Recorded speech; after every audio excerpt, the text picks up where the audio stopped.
Et Mhm. j'essaye de faire pareil, mais là, j'ai l'impression qu'en France, bah, les gens, ils sont matrixés et faut pas gagner Très d'argent. C'est matrixé. mal. C'est C'est très très mal. dur en L'argent, France. c'est pas bien. Je pense, je serais en France, j'aurais pas pu créer ce concept. C'est beaucoup plus dur. Si tu veux, en fait, moi, j'ai eu le culot de le faire à Tahiti déjà parce Mmh, que je trouve qu'à Tahiti le système est différent, c'est plus facile. Mais moi, en fait, ça fait des années que je vis aux États-Unis, mmh.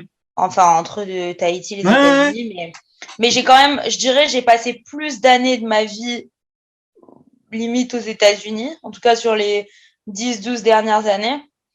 Et si tu veux, en fait, j'ai vraiment pris, moi, si tu veux, j'ai vraiment vu cette vision, en fait, du sport, enfin, la façon dont c'est géré les entreprises, avec quelle facilité, en fait, tu crées ton propre business et tout ça.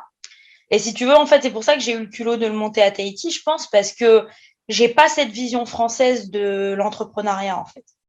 Ouais. Moi, j'ai une vision complètement américaine sur plein de choses. Et d'ailleurs, voilà, je pense que ma salle l'exprime parfaitement parce que le concept que j'ai monté à Tahiti, tu vois ça nulle part ailleurs à Tahiti en fait. C'est un concept qui est complètement innovateur parce que c'est du concept américain. Moi, j'ai pris tout ce que j'ai vu depuis des années pour l'emmener à Tahiti en fait.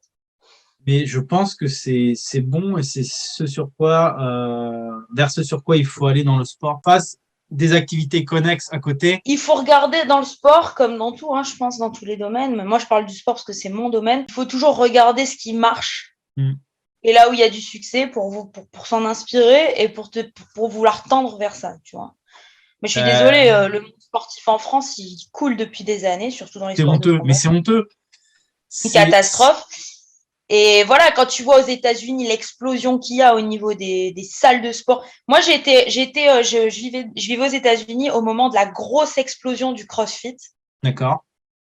Donc, je dirais dans les 2010, tu vois, c'était le moment où le Mhm. CrossFit, il était, mais boah, ça existait même pas à Tahiti à cette époque-là. Ouais. Tu vois, moi, je voyais les box de CrossFit qui poussaient comme des champignons partout. Si tu veux, je voyais l'explosion du truc. Et en fait, je me suis dit, ces gens-là, c'est là que ça fonctionne, tu vois. C'est là que tu vois les plus grands athlètes, c'est là que tu vois les plus grandes compétitions, le fonctionnement des salles et tout. Et voilà, je pense qu'il faut tendre vers le côté où tu vois qu'il y a du succès et non pas sur le modèle franco-français qui est en chute libre quoi, hein, depuis des années, surtout dans le monde du combat.